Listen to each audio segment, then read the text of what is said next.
नमस्कार दोस्तों। आज हमारे तीर्थ प्रवास के प्रथम दिवस एक अद्भुत, अकल्पनीय और ऊर्जा से लबरेज एक ऐसे महर्षि से भेंट हुई जिनके बारे में अब से 2 घंटे पूर्व मुझे भी मालूम नहीं था।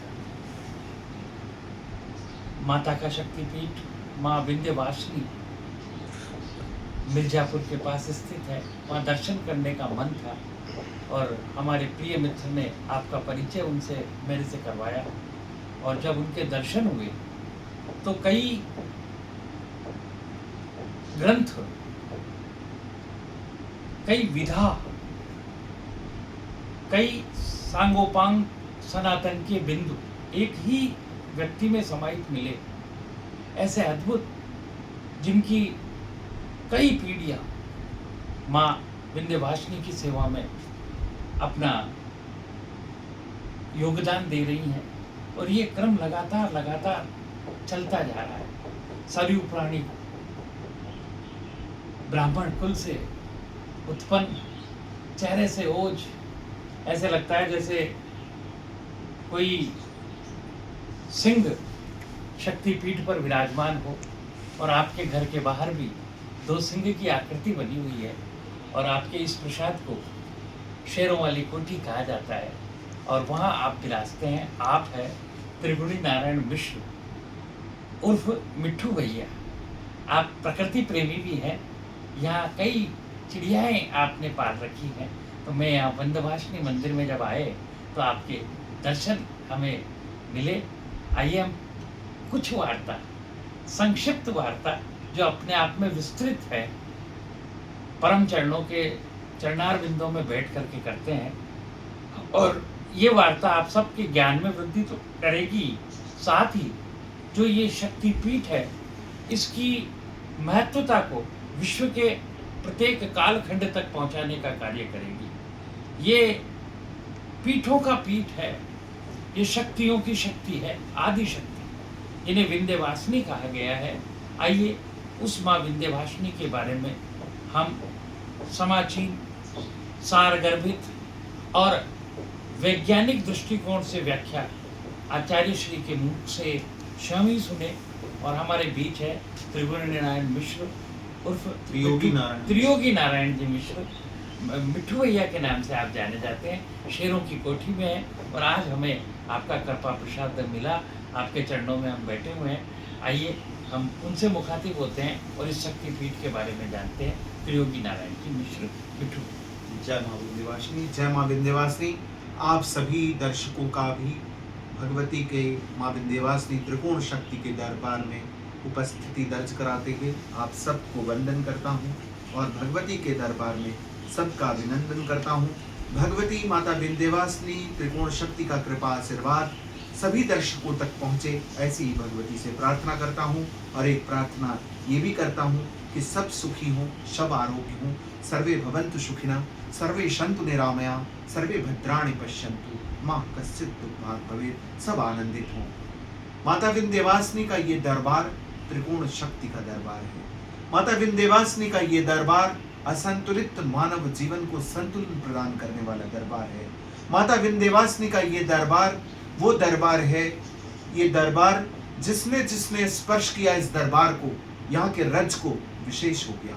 ये धाम अपने आप में विशेष है, क्योंकि यहाँ पर विराजती है मूल जो है शक्ति अधिष्ठात्री माता विंध्यवासिनी। ये पूरे चराचर जगत की मूल बिंदु है शक्ति, इसलिए माता विंध्यवासिनी के नाम से ये विंध्यवासिनी जानी जाती है। ये माँ वो है जिसने प्रथम प्रकृति पुरुष मनु और शत्रुपा को सृष्टि के नवनिर्माण की सफलता का आशीर्वाद दिया, और इस धाम में आकर के विराजी भगवती ये विंध्यवासिनी। कहते हैं कि बिंदु के बिना एक रेखा का सृजन नहीं होता, और माँ विंध्यवासिनी के बिना इस सृष्टि की परिकल्पना ही नहीं की जा सकती। ये भगवती मूल शक्ति है, देवताओं की सर्वोच्च शक्ति है। एक बार देवताओं ने तो पूछा था माँ से कि माँ तुम कौन हो? माँ ने कहा सर्वे वै देवा देवी मुक्तस्तु काश तुम। तो माँ ने कहा साब्रवी अहम ब्रह्मस्वरूपिणी मत्तः प्रकृति पुरुषात्मकम जगत शून्यम च शून्यम च अहम आनंदानानंदो अहम विज्ञाना विज्ञानी अहम ब्रह्मा ब्रह्मणि वेदितव्ये अहम पंचभूतान्य पंचभूतान अहम अखिलम जगत। ये जो पूरे अखिल ब्रह्मांड को देख रहे हो, जो पांच महाभूत शक्तियों को देख रहे हो, सब कुछ मैं ही हूं। मुझसे ही ये सूर्य प्रकाशित होते हैं, प्रकाश पाते हैं। ये सूर्य, नक्षत्र, आकाश और तारे सब मुझसे संचालित होते हैं। ये त्रिदेव, ये त्रिदेवियां सब मुझसे उत्पन्न हुए हैं। मैं वो शक्ति हूं जो सबका संचालन करती हूं। मैं अद्वितीय शक्ति हूं और मैं विंध्य धाम में विराजती हूं। इसीलिए इस धाम की विशेषता देखिए, ये धाम में भगवती के 4 श्रृंगार पूजन आरती होती है और माता का जब स्नान होता है और माँ के चरण के से जो जल गिरता है उससे त्रिदेव का, माँ के चरणामृत से त्रिदेव का अभिषेक होता है इस धाम में। वहां त्रिदेव विराजते हैं जहां माँ के चरण का जल गिरता है। ये धाम पे गंगा भी आके विशेष हो जाती है। कहते हैं गंगाया विंध्य संबंध्या द्विशेषण प्रलभ्यते। यही एक ऐसा इकलौता स्थान है जहां पर गंगा पर्वत के ऊपर से बही है, कहीं पर्वत के ऊपर से नहीं बही है। इसलिए तो इस धाम में स्नान तो छोड़िए, गंगा स्नान तो छोड़िए, सिर्फ दर्शन कर लेने मात्र से कई जन्मों के पाप नष्ट हो जाते हैं। और इस धाम की एक विशेषता और बता दूं, ये धाम अपने त्रिकोण के लिए जाना जाता है। और ये त्रिकोण क्या है? ये त्रिकोण की मूल अधिष्ठात्री भगवती जो है, प्रधान अधिष्ठात्री आदि लक्ष्मी इच्छा की देवी है, जिसे विंध्यवासिनी कहते हैं। शून्य की अधिष्ठात्री, एक का कोई इंपॉर्टेंस नहीं होता। एक भक्त है लेकिन उसके पीछे अगर जीरो लग जाए तो 10, एक जीरो और लग जाए 100, एक जीरो और लग जाए 1000, तो एक को बढ़ाने वाला कौन है? शून्य है। और शून्य को पूरी दुनिया में देने वाला राष्ट्र कौन है? भारतवर्ष। तो कहने का तात्पर्य ये है कि ये माता विंध्यवासिनी की कृपा शक्ति ही है जो खाकपति को शंखपति बनाते, इसे देर नहीं लगती है। माता की कृपा आशीर्वाद को जो प्राप्त कर ले उसकी समस्त इच्छाओं को भगवती पूर्ण कर देती है। इसलिए इस धाम के विषय में तो कहा जाता है, यम यम चिंतयते कामम तम तम प्राप्नोत निश्चितम। जो जो कामना हृदय में है सच्चे मन से आइए, माँ की भक्ति से आइए, ये करुणामयी है, बस मांग लीजिए, भगवती सब पूर्ण कर देगी। ये प्रथम जो है यहाँ की जो अधिष्ठात्री इच्छा की देवी है। दूसरी जो शक्ति है यहाँ पे त्रिकोण की, वो खेचरी मुद्रा में है, आकाश की ओर मुख खोले हुए। ये रक्त बीज संहारिका है। ये माँ वो है जिसने रक्त बीज के रहस्य का समन किया था। जब सारे देवता चिंतित हो गए थे, जब सारे देवता आतंकित हो गए थे, रक्त बीज की उस रहस्यमयी शक्ति से भयभीत हो गए थे, सभी माँ के पास दौड़े चले आए, माँ रक्षण करो, रक्षण करो, रक्षण करो देवी। तो उसी समय भगवती ने कहा, घबराओ मत, मैं इनके रहस्य का समन करती हूँ। माँ ने अपनी मुख मुद्रा को खेचरी किया और अपनी जिह्वा को विशाल किया, रणक्षेत्र बनाया और रक्त बीज के साथ उसी पर युद्ध लड़ी और उसके समस्त रक्तों का पान करके उसका शमन कर दिया। ये एक ऐसा इकलौता स्थान है जहां माँ के विग्रह को आप देखिए, माँ का विग्रह आकाश की ओर खुला हुआ है। और यहाँ जाइए, मुख में आप प्रसाद अर्पित करेंगे, स्पर्श से भोग नहीं लगाएंगे, माँ को मुख में प्रसाद अर्पित कीजिए, भगवती ग्रहण करेंगी। और तंत्र की अधिष्ठात्री है, यहाँ माँ को मदिरा पान कराई जाती है। अब एक भक्त सोच सकता है, पूछ सकता है, माँ को मदिरा पान क्यों?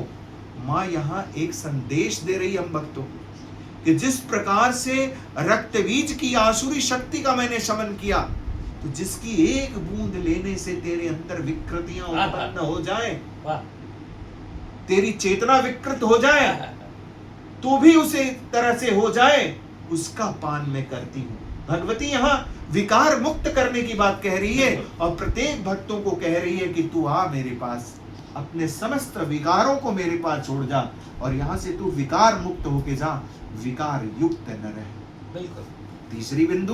तीसरी बिंदु द्वापर युग से जुड़ी हुई देवी है, योग माया शक्ति, जो कृष्ण के जन्म को सफल कराई, कंस के हाथों से छूट करके आकाश में उड़ के आई, ये गर्जना, ये उद्घोष करके आई कि है कंस तेरी मृत्यु है, अटल तुझे मारने वाला चुका, मैं चली विंध्याचल। और वही योग माया शक्ति इस धाम में आती है और इस धाम को ज्ञान का पीठ बनाती है और भक्तों की अष्टभुजाओं से रक्षा करने वाली माँ अष्टभुजा बन जाती है। और वो भगवती इस विंध्य पहाड़ी में एक प्रकृति की बनावट में एक गुफा में विराजमान है, बालिका रूप में विराजमान है और ये ज्ञान की देवी है। एक सामान्य भक्त कैसे जानेगा कि ये ज्ञान की देवी है? इसके लिए चलिए मंदिर में ले चलते हैं, मां अष्टभुजा जी के मंदिर में। मंदिर के वास्तु को आप ध्यान दीजिए। मंदिर में प्रत्येक भक्त को प्रवेश द्वार से झुक के जाना है और तब तक झुके रहना है जब तक कि बालिका रूप के माँ के दर्शन नहीं हो जाते, चरणों का कृपा आशीर्वाद नहीं प्राप्त हो जाता। जैसे ही कृपा आशीर्वाद को प्राप्त करेंगे, दाहिने ओर मुड़ेंगे, सीधे खड़े हो जाएंगे। ये क्या दर्शाया? ये दर्शाया कि ज्ञान प्राप्त करने के लिए व्यक्ति को झुकना पड़ता है। तो आपने देखा ये धाम 3 चीज आपको दिया, इच्छा, क्रिया और ज्ञान। इसी इच्छा, क्रिया और ज्ञान पे यहाँ का ये त्रिकोण स्थित है और ये दुर्लभ त्रिकोण है। और ये जो है आपको कह लीजिए कि एक जियोमेट्रिक रहस्य भी है। एक समान दूरी पे बने हुए ये तीनों विग्रह और भक्त उसकी जब परिक्रमा करता है, क्रम से परिक्रमा करता है, तो वो असंतुलित मानव जीवन को संतुलित कर देता है। उसके जीवन में कोई असंतुलन नहीं रह जाता। तो ये धाम भगवती के अनंत कृपा शक्ति से भरा हुआ, भगवती यहाँ पर सशरीर विद्यमान है, इसीलिए इस धाम को सिद्धिपीठ कहते हैं। ये वही शक्ति है जिससे नव दुर्गा और 10 महाविद्या शक्ति उत्पन्न होती है। ये देवताओं की समुच्च शक्ति है। तो आप एक बार विंध्याचल जी जरूर आइए, माँ की संपूर्ण कृपा शक्ति को प्राप्त कीजिए और अपने जीवन को धन्य बनाइए। और जो जो कामना आपके हृदय में है, मन में है, आइए, माता रानी आपकी समस्त कामनाओं को अवश्य पूर्ण करेंगी। जय माँ विंध्यवासिनी। बहुत ही बढ़िया बात महाराज जी ने कही। महाराज जी का अपना भी एक चैनल है, हमारे चैनल से तो आप देख ही रहे हैं। महाराज जी आपका चैनल जी हाँ, मेरे अगर आप माता विंध्यवासिनी से जुड़ी हुई और कोई जानकारी जानना चाहते हैं, यहाँ के रहस्यों के बारे में जानना चाहते हैं, यहाँ के गुप्त रहस्यों के बारे में जानना चाहते हैं, तो आप मेरे चैनल जिज्ञासा मिट्ठू मिश्रा पर जरूर आएं। और इस चैनल पर आपको जो है माता विंध्यवासिनी धाम से जुड़ी हुई समस्त जानकारियां आपको प्राप्त होंगी और भगवती के कृपा आशीर्वाद को भी आप प्राप्त करेंगे। यहाँ समय समय पर माता विंध्यवासिनी के कृपा आशीर्वाद से जुड़ी हुई वो संपूर्ण, चूंकि व्यक्ति कुछ भी नहीं कहता है, सब शक्ति ही कहलाती है, वही व्यक्ति कहता है। क्योंकि मेरा मानना है कि कोई व्यक्ति जो है महत्वपूर्ण बनता है शक्ति के द्वारा। शक्ति से व्यक्ति है, व्यक्ति से शक्ति नहीं है। तो ये धाम में जो जो भगवती के कृपा आशीर्वाद से जो यहाँ से ज्ञान की धारा भगवती प्रवाहित कराती है, वो आप अवश्य जो है इस YouTube चैनल जिज्ञासा मिट्ठू मिश्रा पर आकर के देख सकते हैं और भगवती की कृपा आशीर्वाद को प्राप्त कर सकते हैं। जय माँ विंध्यवासिनी। बिल्कुल। मैं होशंगाबाद गया था महाराज जी, वहाँ भी योगमाया का मंदिर है, जिसे अब नरसिंहपुर कहने लग गए, मध्य प्रदेश के अंदर। तब मैंने 4 पंक्तियाँ लिखी थी। आज लोग कन्या भ्रूण हत्या की बात करते हैं, तो मैंने ये लिखा था कि उस माँ के रूप में सारा विश्व समाया, उस माँ के रूप में सारा विश्व समाया है और माँ ने सृष्टि के कण कण को अपनाया है। और तुम भला किसी कन्या को क्या मारोगे मूर्ख? ये तो योग माया है जिसे कंस भी नहीं मार पाया है, तो ये जो कन्या की रक्षा वही करती है। तो ये अद्भुत रहा और मुझे तो इतना अद्भुत लगा, महाराज जी को देख के आनंद आ गया। ऐसा चेहरा, ये सनातन का तेज है। आप सब जो देखते हो ना, कई बार मलिन चेहरे, कई बार आप देखते हो बड़े बड़े विद्वान लोग भी हैं, चेहरों पे झुर्रियाँ हैं, कालापन है, लेकिन महाराज जी के चेहरे पे देखो ये तेज किसका है? ये सनातन का तेज है, ये शौर्य का तेज है, ये विंध्यवासिनी की कृपा है। और जब माँ बेटे पे कृपा करती है तो जैसे सूर्य, धरती माँ चंद्रमा पे कृपा करती है, तो वो सूर्य के प्रकाश से प्रकाशित होकर के सब जगह आनंद को प्राप्त हो जाता है। वैसे ही माँ विंध्यवासिनी अपने इन लाडले चंद्रमा पर कृपा बरसा रही है। और ये चंद्रमा अपनी शीतलता, काव्य के माध्यम से भी महाराज कवि भी हैं, और न केवल तुकांत बल्कि अतुकांत हर तरह की रचनाएं आप करते हैं, आध्यात्मिक रचनाएं करते हैं। और कई प्रकार की आपको बताएं, जो तात्कालिक विषय हैं उन पर भी आपकी गहरी पकड़ है। तो आज हमें बहुत सौभाग्य मिला, हमारे चैनल कवि कमल मनोहर और जिज्ञासु मिट्ठू मिश्रा के नाम से जो चैनल है, ये दोनों आप एक ये भी मिलन हुआ। और विंध्यवासिनी तो अद्भुत है ही, ये एकमात्र जगह है जहाँ माँ गंगा पहाड़ से प्रकट हो रही है, ऊंचाई पर जा रही है। प्राय गंगा नीचाई की ओर जाती है, लेकिन जब वो विंध्यवासिनी की शरण में आती है तो वह भी अपना मर्तबा ऊंचा कर देती है। तो जैसे माँ विंध्यवासिनी विंध्यवासिनी माँ गंगा पे कृपा करती है, त्रिदेवों पे कृपा करती है, तो वे हमारे भारत पर भी कृपा करे, हमारे भारत के शासन पे कृपा करे, हमारे भारत की संस्कृति पे कृपा करे। क्योंकि मित्रों, हमेशा ध्यान रखना, दुनिया में सबसे कठिन है सनातनी होना, और उससे भी ज़्यादा कठिन है सनातनी का सनातनी रह पाना। तो आप लोगों पर बड़ी जिम्मेदारी है, और माँ विंध्यवासिनी की कृपा है कि आने वाला कल सनातन का है, और हम सब खूब तरक्की करें। बहुत धन्यवाद। बहुत बहुत धन्यवाद, Thank बहुत you. बहुत धन्यवाद, Thank you. बहुत